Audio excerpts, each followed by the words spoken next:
Welcome to Old Ass Movie Reviews. Today we got another special treat. I'm Scott. There's Dave, and Donnie Harris Jr. rejoins us to talk about one of his favorite movies, Legend, and talk about wrestling. So, Donnie, tell us what's coming up with CWF. So by the time this drops, Panther Brawl, our big show coming up August 30th, will probably be in the books. Panther Brawl is, of course, a big show that is being made to help support the Milton High School Panthers and their wrestling team. A lot of big matches on that show. And immediately following this, or by the time we drop this episode, will be Proving Ground at September 20th. In Milton, Florida, at the Santa Rosa County Auditorium, our home field, if you will, where we're having a lot of matches. Of course, you have Marshall Briggs versus Soko in a tables match. You guys remember that being out? Yes. That one, we're definitely looking forward to that. Well, anytime you bring out the tables, but Briggs definitely has something to say to Soko for sure. Right? Yes. Also, Chris Mason picked his poison, as you gentlemen will remember, and it's going to be a Texas bull rope match. Yes. That's going to be good. That's going to be a good match. Yes. And of course, in the main event, the frat daddy, Bryce Cannon, will be facing the winner, who at this point we don't know, but will probably be decided by the time this episode drops. Will be facing the winner of Panther Brawl, the Panther Brawl championship match. And in that championship match, it's Jack McGuire getting his rematch against the Vision Orion for the CWF championship. And which other of them two individuals have won that match will be facing Frat Daddy in the main event of Proving Ground. That's going to be one heck of a matchup either way. That definitely is. And, since Panther Brawl hasn't happened yet, but when this drops, of course, Panther Brawl will have happened. I'm really looking forward to see which way that shakes out with Jack and Vision. Jack's a wild card, man, because you can't discount him. So you never know what's going to happen there. It's going to be exciting. Yeah, let's heap praise on this kid for a second. Absolutely. He debuted at CWF Conspiracy. Which, my math's off. Was what, 4 or 5 months ago now? It feels about like that. In that time, the CW faithful have embraced this kid and have gotten behind him. And he's challenging in the main event of one of our biggest shows of the year for the CWF Championship. That is a testament to his ability as well as the Dark Arts Gym, which is responsible for his training. And, speaking of the championship, let's look at the Vision Orion. Now, you might not like that guy's tactics, but wow, what a champion he has been as far as his in-ring ability. And he even defended the title in Canada recently. Yeah. Right.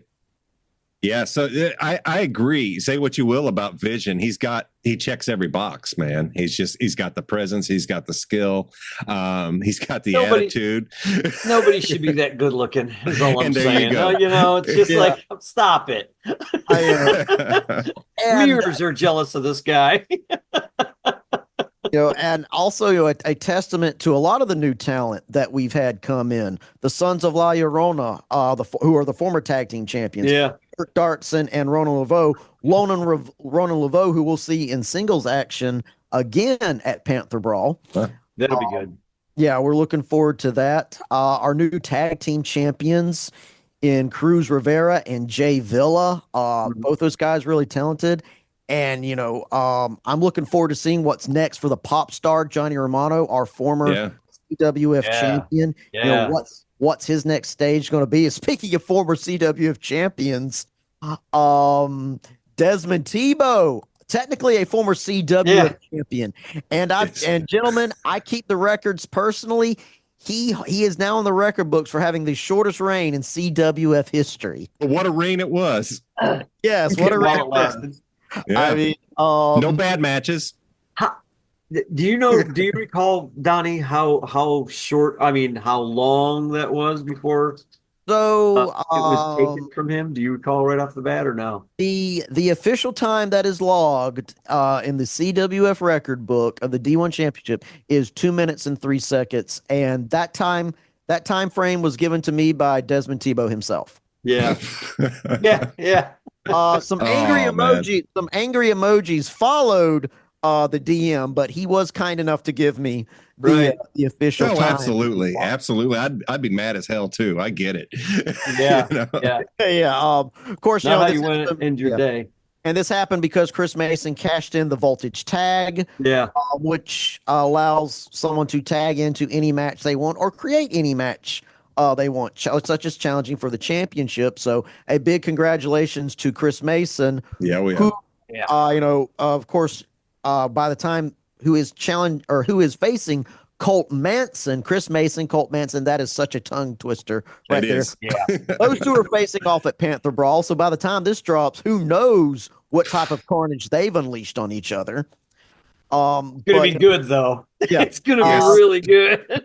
Yeah. So, but people that are watching this now, you can go to the live section of YouTube and not only relive the last edition of Voltage, which you two gentlemen were front and center, but also Panther Brawl. In addition, if you don't want to watch the show in its entirety, the matches individually are uploaded to our video section as well.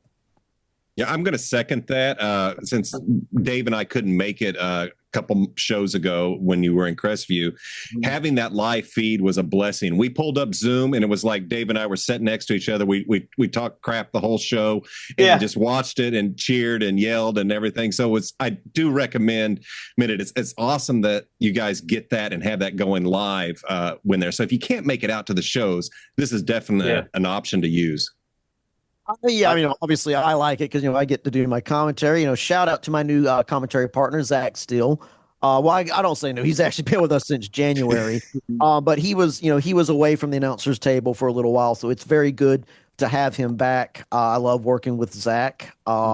He's much more enjoyable company than my last. Gee, I can't imagine why you would say something like that. No, neither can I. But, we're here to have a good time and talk about good things. So, Darion Drummond, excuse me, gentlemen, I need to go wash my mouth out with soap every time I say his name. Gotcha. I wish Darion Drummond nothing but the worst of luck in his future. Future endeavors. You know what? Can't say I blame you, man. Can't say I blame you. Every chance that guy's got. Oh, yeah. Yeah. Definitely. Yeah, I have words to describe Darion Drummond, but my mother, my father, and my stepdad raised me to be a Southern gentleman, and so I will not say those. Gotcha. At least not on the air. Not around that can anybody. Be used in court. Exactly. Yes, he's a jerk. He's a jerk. Darion Drummond is a jerk. Yeah. But anyways, we're here to talk about We're here to talk about things besides my former broadcast partner. Right. So, Proving Ground. That's the next event. September. Yes. What was it? September 20th in Milton, Florida, at the Santa Rosa County Auditorium. Unless things have changed, that's the official venue and location and day. Yeah, and folks, I definitely recommend if you're local to the area, Pensacola, Milton area, just come on out. It's a great show. They've just been putting on bangers lately, and it's just been awesome. And we have a lot of fun with it. Just keeps getting better and better. Yes. I mean, since we've been here over a year now. We've been going to this thing, and I'm telling you, I fell in love with this show right off the bat. Like that first show we went to, because you were like, "Come on, Dave, come on, you're gonna like it." I was like, I don't like the public. I mean, I don't like that. Okay, I just don't like peopling is not my thing. But yeah, this is really good. This is such a good show. The guys just keep improving. Everything is it just keeps stepping up and up and up and up, and I thoroughly enjoy it. Donnie, you do a great job as the ring man, and your partner, your previous partner was just mean. So I like the newer guy so far. I like his announcing. So far he hasn't attacked you as far as I know, so that's good. But yeah, this everything that Briggs has brought to the table, I just love. It just takes me back. It takes me back to being a kid watching it. Yes, and I mean a lot of and I'm not just saying this because I'm on his payroll, but a lot of adulation, respect, and admiration, whatever adjectives you want to use to Briggs, because this is all because of him, as well as our guy in the back, Tim. Yeah. Mm-hmm. Who does all of our electronics, all of our lighting. A big shout out to him as well. But him and Briggs really come together, and they have really built something. They've given me a platform to get better on, all the wrestlers. So nothing but respect to them and what they've been able to do in such a short amount of time. I mean, 6 years. Wow. At least I've been with them since 2019. So yes, and we're glad that you guys are enjoying it. Trust me, it means a lot. Blast. And I tell everybody, if they get a chance, they need to go see one of these shows live, because there's nothing like a wrestling match live. It's just not. I mean, it's so much fun. It is. It is so much fun. You know what else is fun? Movies. We love to talk movies here, and we will spoil them because we try to pull some old ones. What year is this next movie that we're talking about? Is it 1985? Yes. I'm actually scrolling through my notes right now to get them all pulled up. 1985's Legend, directed by Ridley Scott, starring Tom Cruise, Mia Sara. Mia Sara. Okay, Mia Sara, and Tim Curry. Billy Bartley as well, which was a nice little surprise. I dare you to try and pronounce the writer's name. No. I cannot. I could not properly enunciate his name. I want to get Scott, because I always mess up names when I try to say a name. I'm like a 5th grade math teacher. I never get a name right, never pronounce it right. Pjortsborg. Okay. Pjortsborg. Yeah, you're talking to a Norwegian here. I got it. I got you. You're just saying that like it's right. Because it is right. It's in my DNA. I had to pronounce it right. Anyway. So, just to start off, Pjortsborg, a talented screenwriter. He also wrote the screenplay for Fallen Angel in 1987, a film noir starring Mickey Rourke and Angel Robert Heart. De Niro. Yes. I was shocked to find that out. I did not know that until you sent me that link, and I was watching a video, comparing all the versions of this film, and seeing this, like, Angel Heart is a favorite of mine. It's just such a cool movie. And so, this guy wrote a fairy tale. Yeah. One, I actually have not watched Angel Heart yet. So that's certainly on the list, especially as we head into September, and September is kind of like early Halloween now, with how things roll in our culture. So Angel Heart's now on the list of scary movies to start watching, which I feel in a lot of ways. I mean, Legend is definitely horror fantasy in and of itself. Sure. Especially with a lot of the imagery and a lot of things that you see in the movie. But I mean, guys, starting out, what was y'all's first interaction with the movie, or when did y'all? I saw this movie in the 80s. Probably, I didn't see it in the theater, so whenever it came on HBO, is when I had seen it. And it was the U.S. release with the Tangerine Dream soundtrack. I'm a huge Tangerine Dream fan. I listen to them while I write. I just love the 80s synth sound. But that was my first interaction with this movie, and that was the last time I saw it, Donnie. So it had been 40 years since I'd seen this movie, and wow, this is a live action fairy tale. This is what Disney takes some notes. Take some notes here, because this thing is dark. It's the set is beautiful. The fact that they did this on a soundstage is just amazing to me. And of course, the trouble with Pinewood Studios burning, and 16 weeks in, and this movie had a lot of trouble. It really did. But it's fantastic. It's a fairy tale, and I love it. That's my interaction with it. I went, other than Panama City, me and my buddy Kevin used to go see this movie all the time. We fell in love with the storytelling, the sounds, everything. And I don't know how many times I went to see this thing. It was at O. Henry's used to be like a dollar movie. You go get pizza and beer and just hang Oh, out. But it yeah. was like a first release, and they didn't normally do that.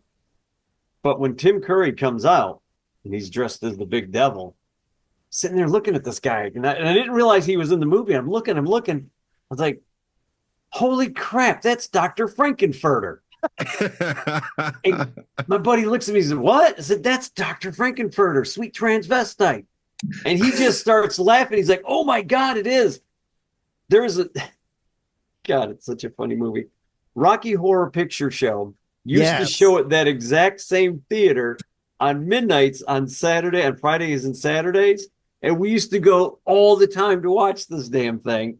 So that was my first introduction to Tim Curry. So I had already liked the movie, but I loved it when I realized Tim Curry, Dr. Frankenfurter, was the devil in one of my favorite movies. So my introduction to it was in the 90s. I was probably about 9, 10 years old. So this would have been like 98, 99. Our family was having a yard sale. And my oldest cousin, Bruce, his mother, who was my mother's sister, his mother, my Aunt Marilyn, had bought the movie on VHS. Oh, Bruce nice. had seen it, and he had enjoyed it. You know, and it was being sold at the yard sale that our family was putting on. My cousin, my other older cousin, Daniel, like it's Bruce, then Daniel, then me, and then my cousin Andrea is between me and Daniel. But Daniel, you know, he was a little younger than Bruce, but still older than me, and he liked the movie. So he asked Bruce if he could have the movie. So Bruce gave him the movie, and he went home and watched it. And you know, he's my older cousin, and in a way, he's kind of my surrogate older brother. Because I grew up as a child, but he was kind of my older brother, and he's telling me about it. And you know, Daniel was like, Daniel was a very good salesman at the time, and he's talking about, yeah, so like there's this dwarf, and these goblins are shooting arrows with him, and he's blocking them with his pan, and I'm sold. I'm like, I want to see this movie. So I go over to his house, and we pop in the VHS, and you know, when it comes in, of course, we're watching the U.S. version, and in the U.S. version, you get the early reveal of Tim Curry. Yeah, and, right. You know, he's in all his dark splendor, and you've got a guy getting chopped with a butcher's cleaver in the background. It's like, holy cow. I know. And Tim Curry as a devil, you know, he's got the neon fingernails, and it's all ominous and gothic and powerful. And he's, you know, doing his soliloquy of the night speech. And then you hear that little knock in the background as Blix, his right-hand man, his right-hand goblin, comes into frame. And me and my cousin thought that was so funny because, like, you know, it's this big, ominous evil lair, and you just hear this little knock. And Blix comes into frame. That's funny. That's freaking great. Yeah, so I loved it. And then, you know, think much about it. You know, cool movie me and my cousin watched. And then it was a few years later, on TV, I see the scene where they're at the campfire, where Jack, played by Tom Cruise, meets the Gump, played by Dan Bennett.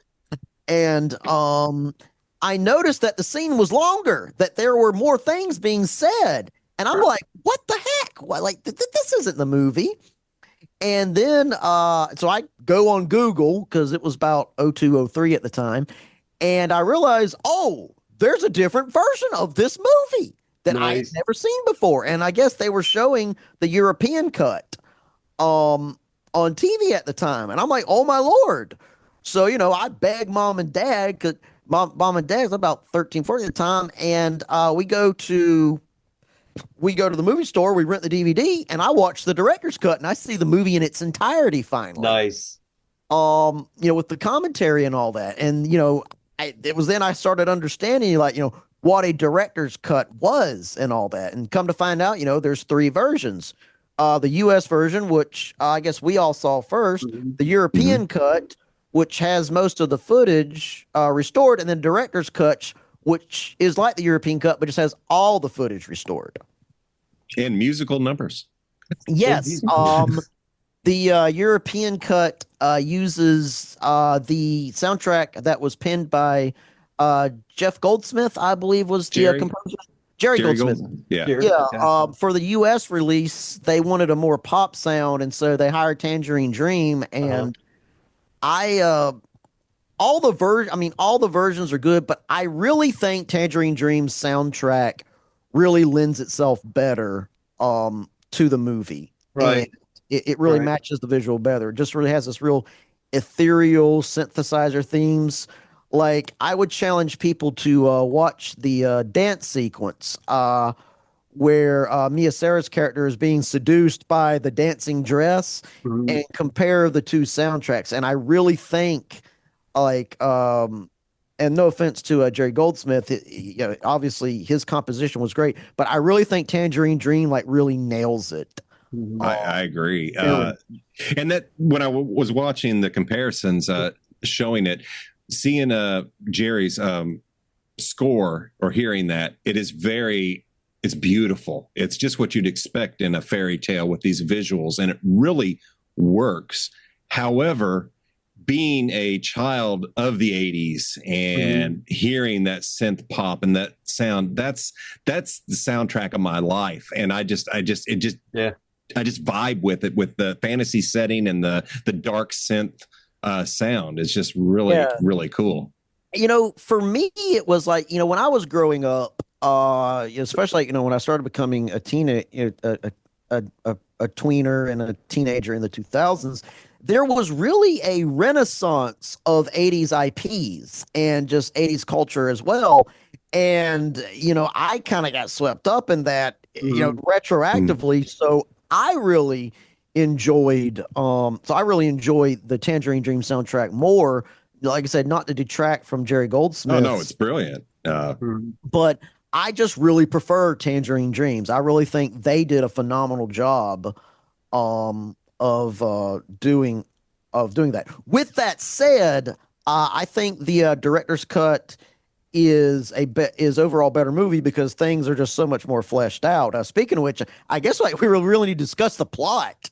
Yeah, well, I don't know what we're talking about. We do, but this was one thing I was going to say is there's a different ending on the director's cut, and the director's cut looks like it is more of I like the way they set up the character arcs. From what I saw, that Lily has more of an arc. You're not going to like her at the beginning of the director's cut. She's more of an entitled brat. But she has a better arc, and Jack is more a forest, an enigma, basically.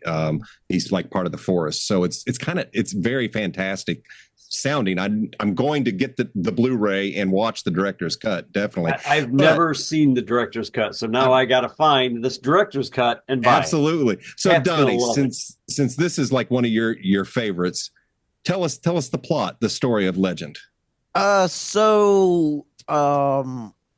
Basically, Tim Curry plays the devil, the Lord of Darkness, and he realizes that unicorns are entering into the forest domain, and he tasks his goblins, Blix, the lead goblin, Pox, the pig goblin, and Blunder, the one that wears the helmet, with capturing and killing these unicorns, because if their power is cut away, darkness will fall upon the world, and then he can go out and roam and extend his realm. But in order to capture these unicorns, the only bait that you can use is innocence. His words, not mine. So flash forward, we have Lily coming into the forest, and she's away from the castle, and she's going to visit her boyfriend, Jack, who, depending on the cut, is either just a kid that lives in the forest or perhaps something more. And they meet up, and they're hanging out and doing what it is young people do when they're unsupervised. He's teaching her how to, I guess, different animal sounds and all that. And they're just, being lovey-dovey and all that. And, as a kid, I'm like, hurry up. Right. As an adult, and it as makes a guy more sense, age, you kind of understand it. But Jack, as all men are wont to do, hey, I want to impress the girl. I know, I'll take her to go see the unicorns. So he takes her to see the unicorns, and Lily, she wants to touch one, which perfectly innocent, nothing wrong with that. How does she know that three big ugly goblins are hiding in the bushes fixing to shoot it with a dart, which is what happens after she distracts one, and they run off. And Jack's like, you just compromised your immortal soul for touching these things after I specifically said, do not touch them. The goblins chase the unicorns. They chop off one of the horns. They chop off the stallion's horn. They leave the mare alone, and they run off. And Jack and Lily get separated, and that's when Jack runs into the Gump, played by David Bennett, and Gump's entourage, and snow has fallen upon the land, ice, because you'll hear Blix, my favorite line of the movie, Blix and his cohorts, they're running around and they're like, mortal world turned to ice, here be goblin paradise. You do that well. Blix has some of the best lines. Yeah. Yes. Blix, because Blix likes speaking in rhyme. Yeah. And anyway, so, snow has fallen upon the world. It's an eternal winter. And Gump and his entourage tell Jack, hey, we got to set things right. They go to find the unicorns, and they find out the mare is still alive. And the stallion is withering away because it doesn't have its horn because Blix cut it off. And so, Jack and them, they go on an adventure to basically stop darkness from going across the land. And along the way, Lily gets captured by the goblins. She bumps into Tim Curry's darkness. That's what Lord of Darkness. Many different you can use. And, ultimately it leads to the big climax where Jack has to face down the devil, and Lily comes in, and, she really saves the day by basically being a double agent. Yeah. In her own way. And there's so many little things that happen in between, like little characters that I'm sure we'll discuss as the review goes on. But that's pretty much the crux of it. Mm-hmm.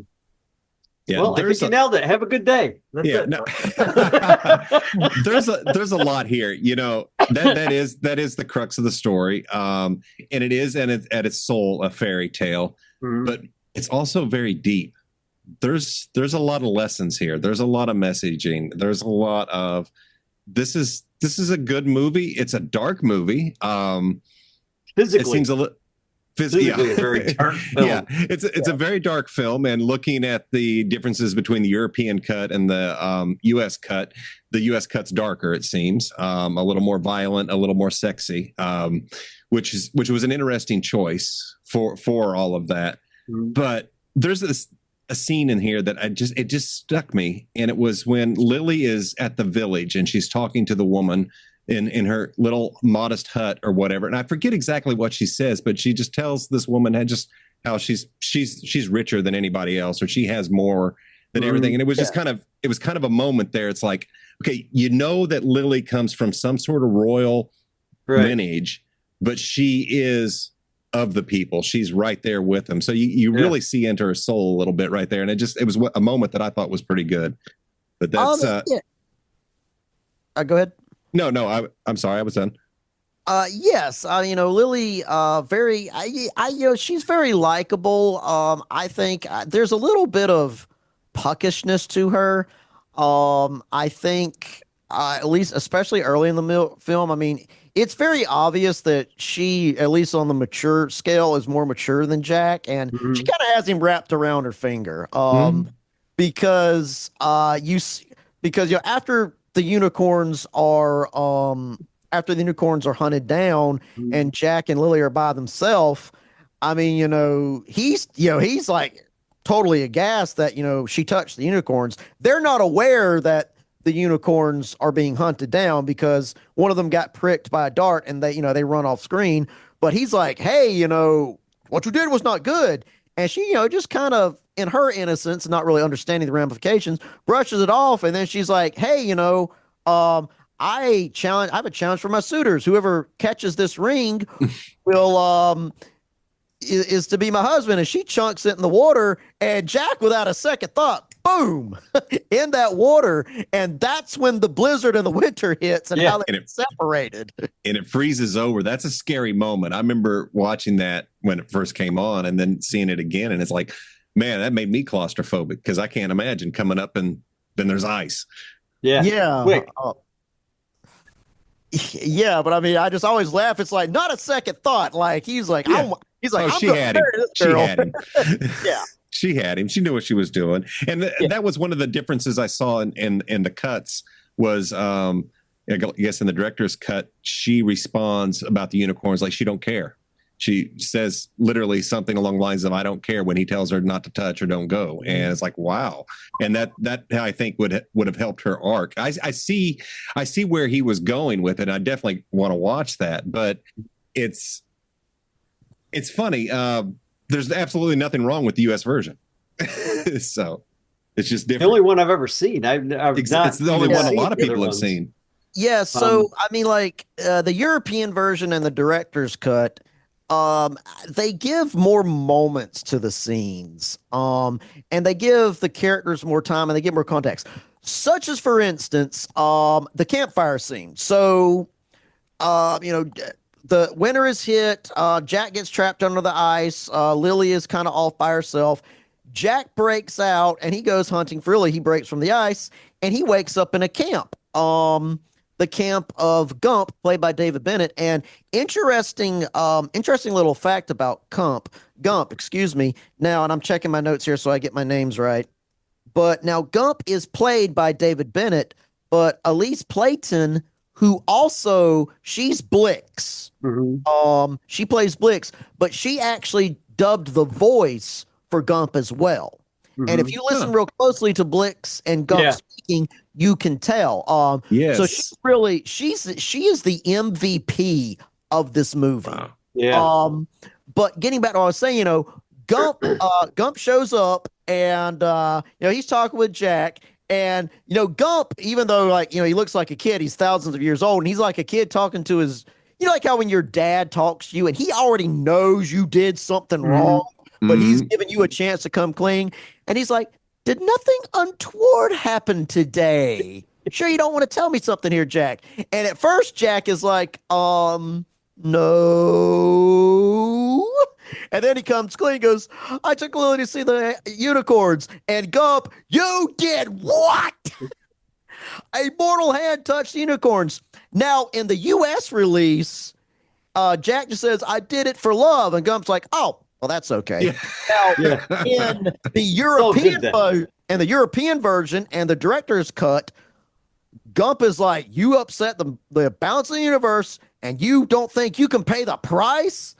And Jack obviously is scared. And Gump says, okay, you answer this riddle and all will be forgiven. And he's like, Jack says, and if I don't? And, Gump, he takes out his fiddle. 'Tis your death song I'll be playing. And an interesting fact, what Gump is alluding to is that Gump will use the magic of his fiddle to make Jack dance until he passes out and dies. Because if I remember correctly, and you can see in certain cuts where Jack's hair is dry versus wet, that Gump had already done a little bit of that to him, but that didn't make it into either of the cuts of the film, if I'm correct on that. But anyways, Gump gives him the riddle, and Jack successfully answers it. And what's funny is, Lily sings songs throughout the movies. One of the song that she does to soothe the unicorns to bring it to her, in the lyrics of that song is the answer to Gump's riddle, which Jack answers later on in the movie. And then, and then all is forgiven. And then, Jack is welcomed into the entourage and they decide, okay, we got to quit mupping around and go and do something about it. But you don't get that in the U.S. cut.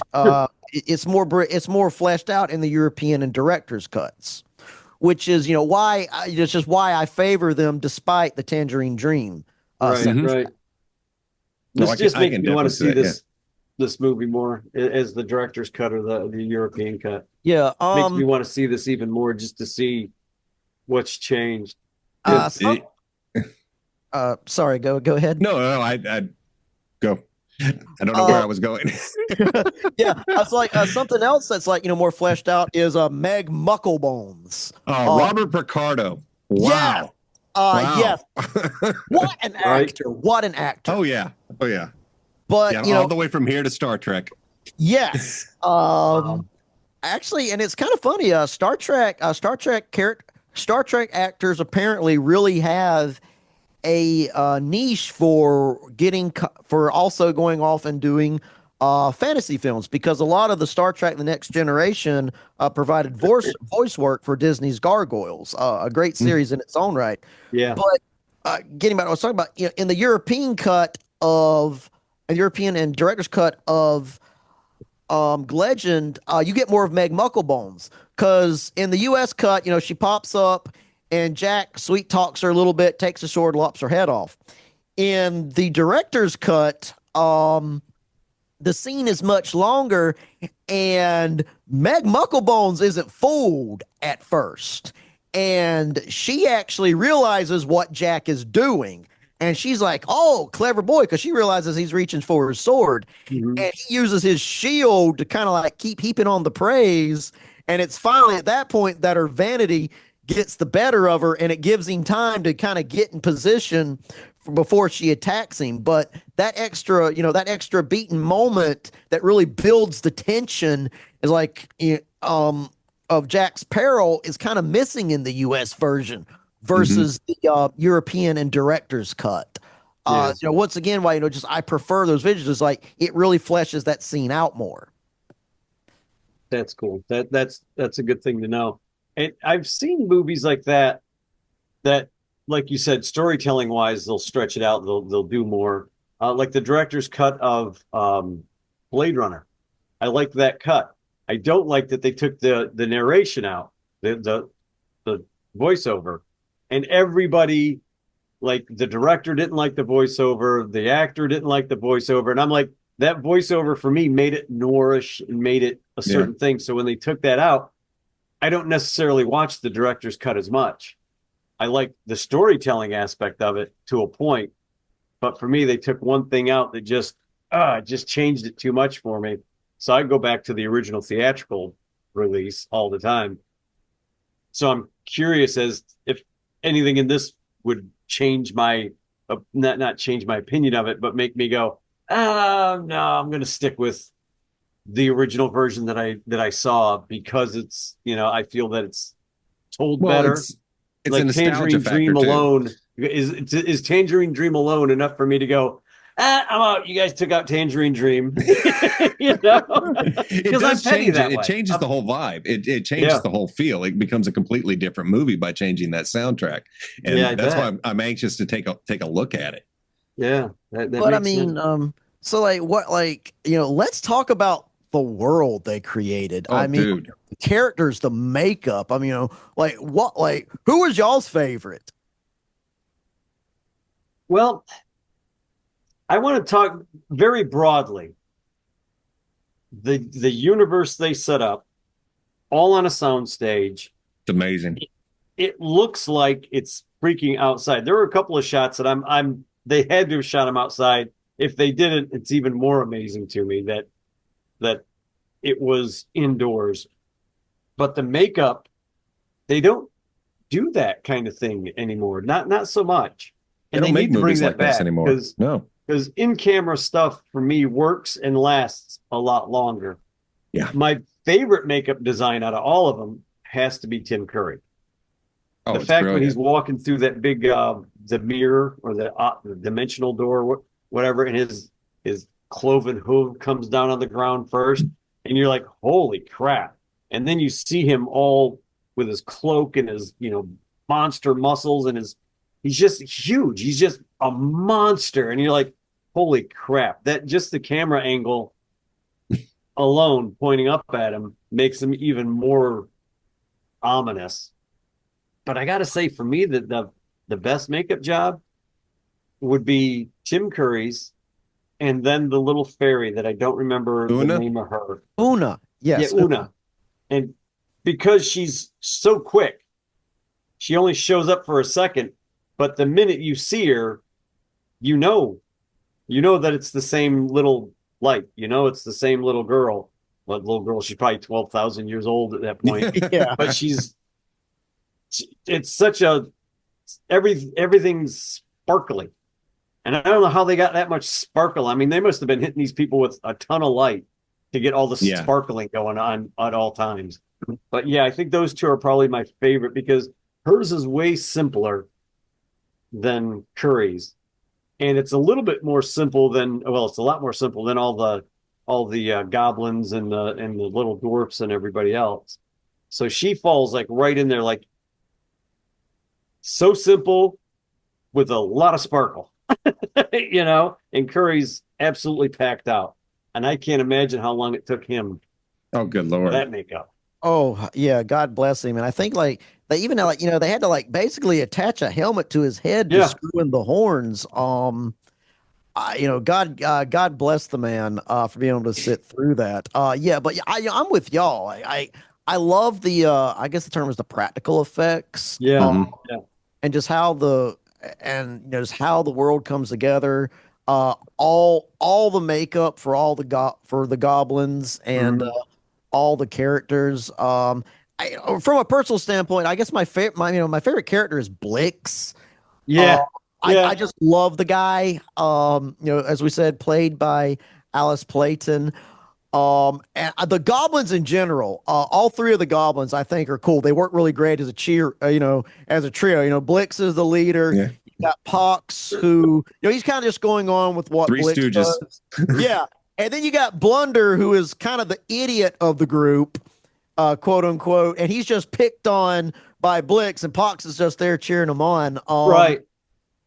A funny little thing about Blunder, who we find out when the helmet is later removed, we find out, he was actually a gnome, a dwarf at one point. But if you'll notice, his hand, it's a claw or something, a chicken foot or something. So in one of the original openings of the movie, Blunder mouths off to Darkness, Tim Curry's character, and Darkness curses him with the chicken arm. But that was never put in the final thing, so that's why he has a chicken arm, but it's never addressed. It's never shown in universe in any of the cuts. But probably for me, the funniest scene, because and there are several, even though this is a horror fantasy thing, but I like it when all the goblins, they're at their campfire and Blix is showing off with his horn and they're kind of cheering him on. Darkness comes up behind him and Pox, the pig goblin's like, Blix, Blix, Blix, Big D. And Blix, so he throws the horn down. Blunder picks it up and starts grandstanding in front of Darkness, like, the cojones on this guy. He's standing up to the devil because he thinks he's got this horn and he could do it. And Darkness is just like, enough. Shoots the horn out of Blunder's hand, and Blunder knows he's screwed at this point. And you just see this zombie wake up and start attacking Blunder, and Blunder just goes, shit. And he knows he's doomed. Yeah, it's just the 10-year-old me watch like, oh, he cussed, he's doomed. I thought it was so funny, and it still makes me.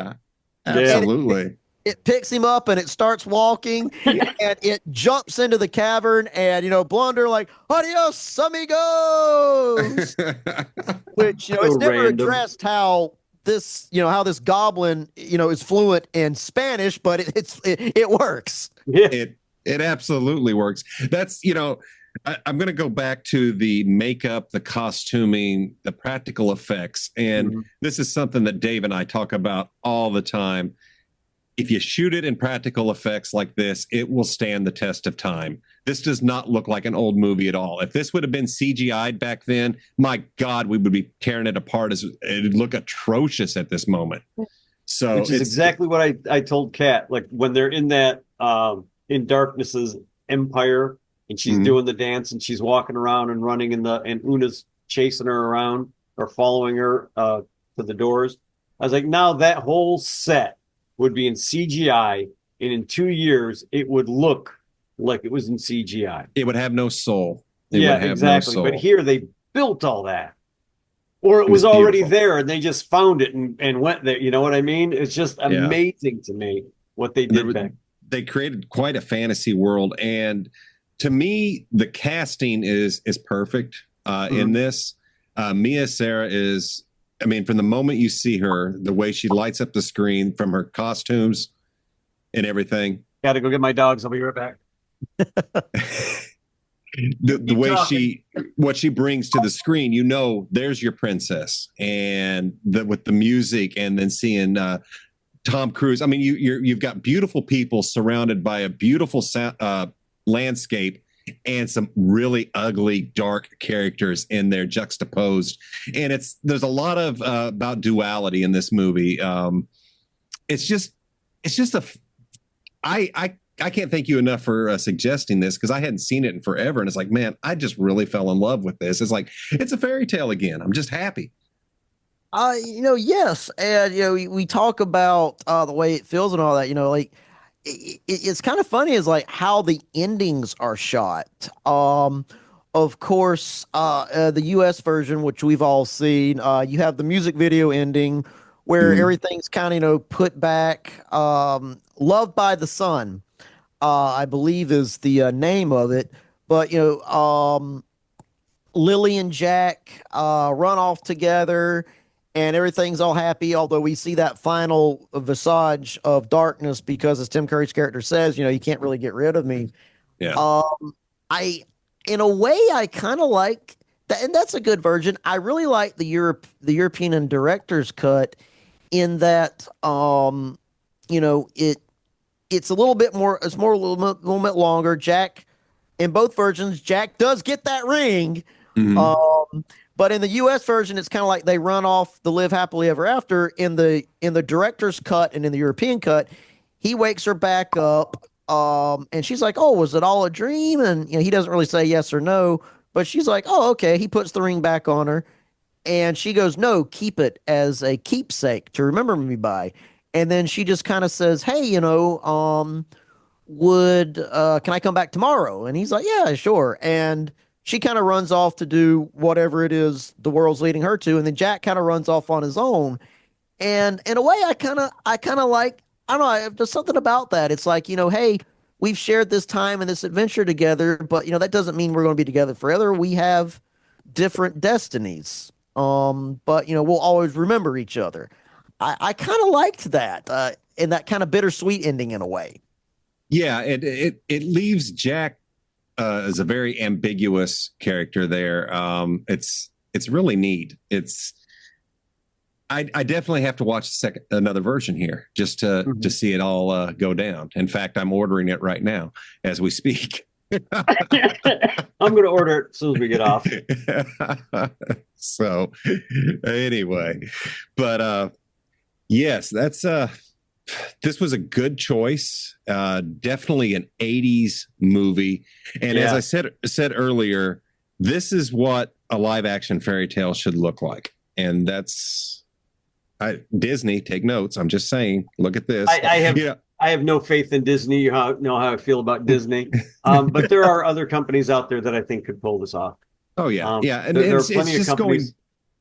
It's just going back to what we saw here in the 80s. Ridley Scott got together a team of brilliant artists, and they he was kicking out movie after movie, just coming off of Aliens and all of that. And it's just cool. And there's a thing. I had forgot Ridley Scott did this movie. When his name came up, I was like, Ridley, holy crap. And then as I'm watching this movie, I'm watching the camera angles. I'm watching the tension that is building. I'm watching the lighting. How I think it's the little Una fairy is looking through through the door, and just half of her face is lit up, and the other half is in darkness and shadow. I mean, that is a Ridley Scott thing. That's in the 80s. All of his camera work and everything. I should have known just by looking at the movie, and I had forgotten. And I'm sitting there thinking, holy crap, this guy definitely had a stamp that he put on movies back in the day. And it's amazing. It just to look at visually, for me, it is right up there with Citizen Kane as far as visually appealing and That's beautiful, man. It's just so good. Yes. His camera work plays a lot into it. You alluded to earlier. I really like the way darkness, Tim Curry's character, is revealed as he comes through the mirror. Yeah, what a neat trick. Yeah, and that scene carries more weight in the European director's cuts because in the U.S. cut, as we talked about, you see him right away. You see him in his lair, um, pining and all that. But in the European version, he's not shown. He's only in shadow. You see a hand or a voice, but he's not shown until he walks through the mirror. And I actually think his reveal in that way has a lot more impact. Even though on a personal level, I do like that. I do like that kind of that scene, which is actually missing in the opening scene in the U.S. version, which is missing in the European and director's cut. I do like that scene, and maybe it's just because of the 10-year-old boy in me. And that was even one of Ridley Scott's arguments on why he cut it down. Right. They direct. It's like, oh, your American audiences, they want blood and guts and action and all that, and that's going to keep boys' attention. It worked. He wasn't wrong. I mean, he's not. Wrong. It wasn't necessary, but he wasn't wrong. I mean, that's one of the things I see a lot, and the argument it makes me angry because I don't like being painted with a broad brush. I'm smart enough to understand a movie. You don't have to dumb it down for me, but I get it. I absolutely get it because I watch people today. If it's a 15-second video, if it's more than 15 seconds, they're not paying attention, and it's wow. So he was ahead by jumping on that to try and get everybody's attention, but it's it's funny that I didn't realize it was Ridley Scott till I started watching it because the night before I had just watched Prometheus. And it's like when I fired up Legend, it's like, oh, I'm treated to another Ridley Scott movie. Awesome. So real quick, you brought it up. Have either one of you watched any of the new Alien Earth series? I haven't watched the latest. I haven't watched the latest episode. I didn't even know that there was a series. Or yes. Wait, I take that back. I think I had a vague thing. I still got to watch like Predator Into the Badlands or something like that. I haven't watched that. That's either coming out or it is coming out. It's like Predator's on a game preserve, and he's got like one of the androids from Alien to his back. Oh, interesting. I'm assuming the Alien series is very good. Alien Earth, I've enjoyed it so far. Yeah, enjoyed it so far. The third one ended with me scratching my head going, what? Yeah, I was kind of, But I think they're going to answer questions that they're leaving hanging right now, so I'm not really too concerned about it. But it's interesting. It's a nice take. It's a nice take on the Alien franchise. But and they're keeping very much Ridley Scott in mind, I think. Oh yeah, with the filming, and it's not him directing it. It's I think it's one of the writers directing. It's various directors so far. It's been okay. So it's been different directors the whole time, but they're keeping in a theme. They're really focused on a visual to stick with, and I like that they're sticking with Ridley Scott's Alien. It definitely feels it feels very Alien. Let me put it that way. Very, very. So I think with this, even looking at this movie, and then you're looking at the series, and you're like, oh, they definitely made sure they followed his suit, and I like that. I like that they're paying an homage. He really he's still alive, so that's good. He was very much about Ridley Scott as a director was very much about, at least in my limited exposure to his films, because I got to confess I haven't watched all of them, although I have seen Blade Runner, and I agree with you. I actually like the overhead narration that Harrison Ford gives. I haven't watched the director's cut yet of Blade Runner, although I've seen like the new Blade Runner film. I think there's a TV series coming out. So Ridley Scott's, back in the popular culture, but he really goes for a dark, dare I say, grungy aesthetic. Because I mean, you got to think like, Alien came out in 1979, and I wasn't there, but I see a lot of the other movies that came out that time, and the aesthetic was spandex and all that, and he goes for a very grungy look. It was truckers in space. Yes, in a horror movie, and it worked. It worked beautifully. I'm sure when he took that to sell that idea, everybody just looked at him like, "What? What?" And so we're gonna put spandex on these truckers? He's like, "No. It's gonna look like a big factory." What? In space? this thing is huge. And nobody got it, but they were like, "Oh, give him, let him go. Let's see what happens." Yeah, and that was a good. The first time I saw that, and even now, it's my favorite of the Aliens. So I stick with that. I will say that yes, this is my favorite Alien movie because it's a horror movie in space. And Legend, I think it sticks with that aesthetic. It does. It's very. I mean, now Uno looks like she stepped out of a Duran Duran video. Exactly. There's nothing wrong with that. She does have the Chris Katie's hair, but I mean that kind of makes sense. That she would, because she's a wild, she's a wild fairy. But his stuff is very dark and very dark and grungy. Like when they're in the dungeon there and the butcher coming to find them. Oh God. Yeah. So I got to mention something about that. So I'm watching this. And I'm a huge fan of, I'm a video gamer, have been since they first came around. And I love the Silent Hill series. So when I saw the Butcher, he instantly looked like Pyramid Head from Silent Hill. I'm like, oh my God, did they take influence from Legend when they made the game? No, they might have. They didn't. I had to go look it up. They didn't. It's a common executioner style with that type of hood and everything and that type of knife. So they both borrowed from the same inspirational source, which I thought was interesting. So folks, when you watch Legend, no, that's not a influence to Silent Hill. Just throwing that out there.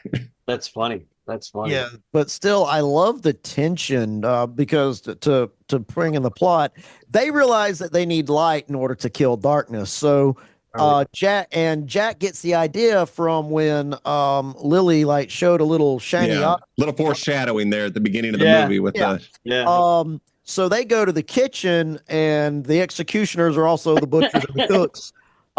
They wear a lot of hats, but they're in the kitchen to get different shiny things, and they're going to bring light into Tim Curry's Darkness's realm, and it's going to reflect off all the shiny things until it hits him. And it's just that's why they're down there in the accident, and there's all this tension. It's like, oh, don't wake up the butcher, and of course they wake him up, and they have to stop him. But that tension is slowly building, and I like how Screwball, he's the littlest of the two dwarfs, him and Brown Tom, who were, they were great in their own right. Characters, they were the great comedic duo. Screwball's like, I'm the littlest guy, I'll climb up there and raise it up. But shout out to them. I loved their I don't know if you call it a character arc, but I love them in there because Brown Tommy's got to guard the mayor, and kudos to the guy. He goes down swinging when the goblins attack. Oh yeah, he grabs that frying pan and he's knocking those arrows back and forth. And they shoot him through the cap, and the arrow just misses him, but you think he's dead. And Screwball comes back, and Screwball, I like him too because they're off in the darkness and all that, and finally one of them says, I vote we run like hell. I second the nomination, and they're just out of there. Sometimes you just got to run. Yeah. So I know Ridley Scott's not one to add comedy to his films per se, but I really think the addition to those characters, it works, but it never undermines the theme, the feel of the movie. Their little bit of interaction, their little bit of shenanigans. Yeah. When I see those characters, this is perfect for a kid. I know I laughed my ass off at him as a kid. I'm laughing at him now. So it definitely works, and it softens the darkness here because this movie is dark. So, and it does soften it. It lightens it up, and it makes it a little more accessible for the youngins. But it's I like those. It's like three. They brought the Ewoks into Jedi, but when you really think about the Ewoks, suckers, they're basically eating all those dead stormtroopers. Yes, they are. Okay, here's That's a big cookout that they were having. Yeah. Here's something I never thought about. They happen to have a dress for Leia to wear. Where did they get this from? Where'd they get all those dresses and all those clothes? Wow, there we go. Figured, put it out. Can't have darkness without the light. It's true, and that is the theme of this movie. I want to give my final take on this.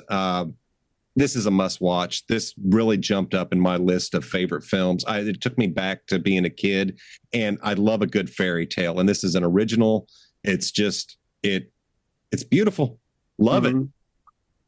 Dave, Donnie, what do you think? There, Donnie. I mean, we know what Donnie thinks. Yeah, I mean, to sum it up, it is, it is a film from my childhood, even though it was kind of before my childhood started.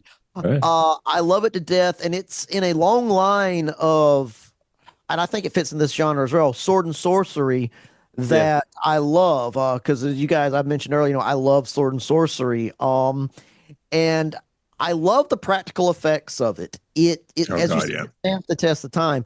I can watch movies that had CGI from when I was a little kid, and I rewatch them now, and you're like, I still watch this movie, and I'm still amazed by what they did and how organic it all looks, and how they're actually interacting with environment. They're picking things up, they're putting them down.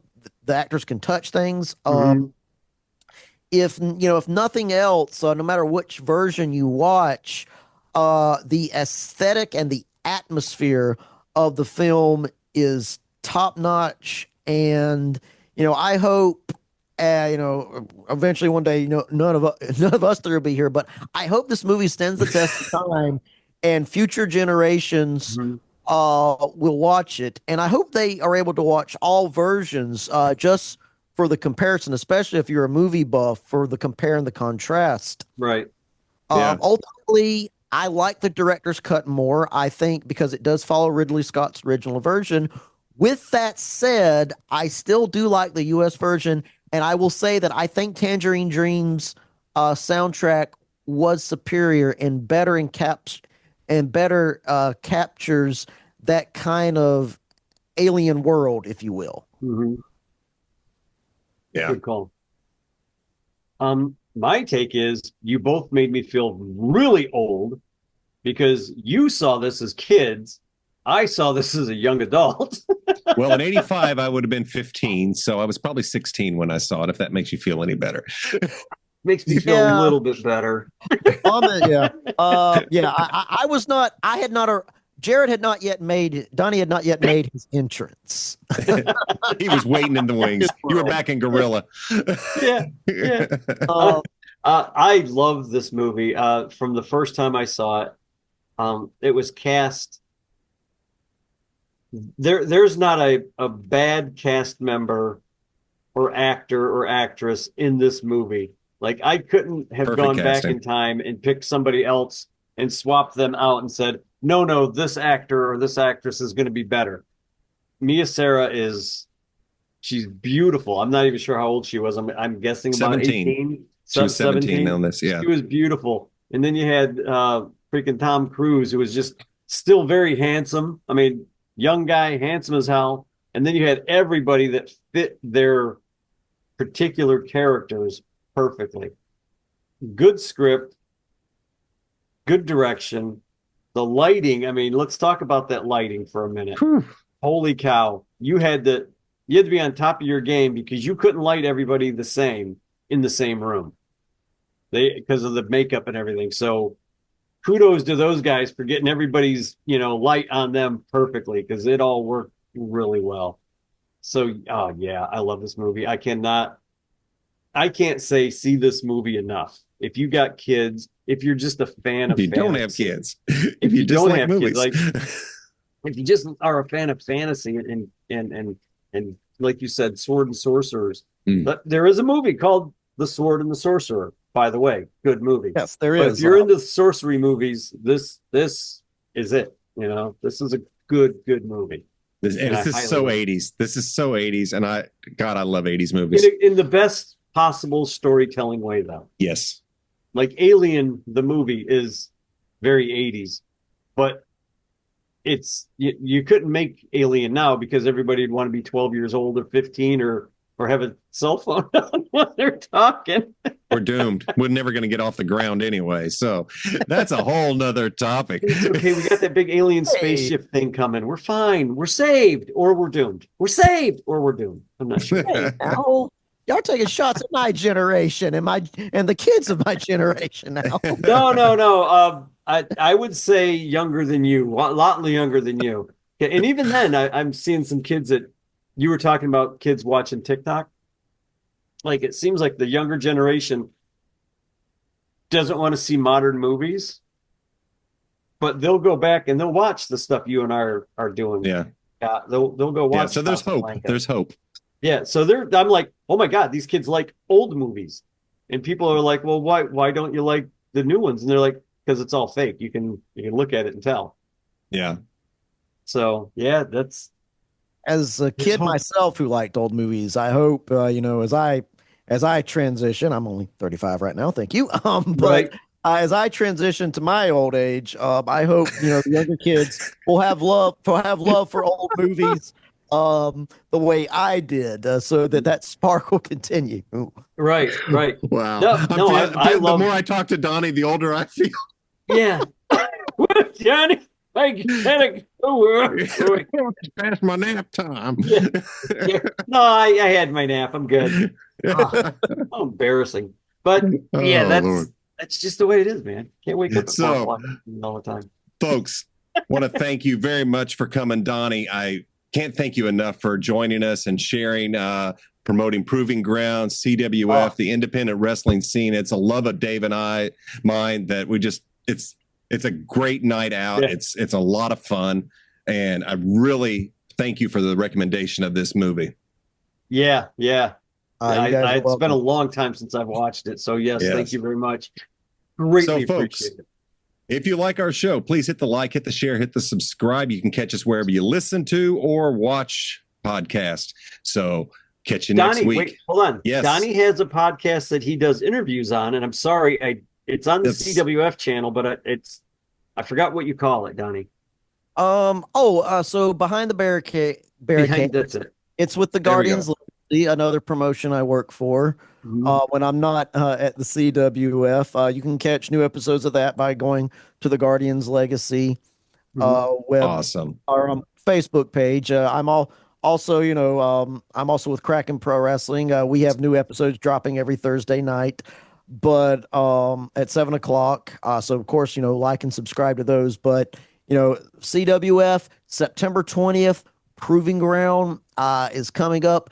By the time this drops, Panther Brawl will probably be in the record books. But if you were not there live, go to the live section of our YouTube page and relive it in its entirety. Listen to me and Zach Steele on commentary, and just enjoy it that way on your phone, on your TV, or whatever devices the kids have these days. Right. Awesome. Very cool. Thanks again, Donnie. And we will catch you next week, folks, with more wrestling, movies, and who knows what. Later.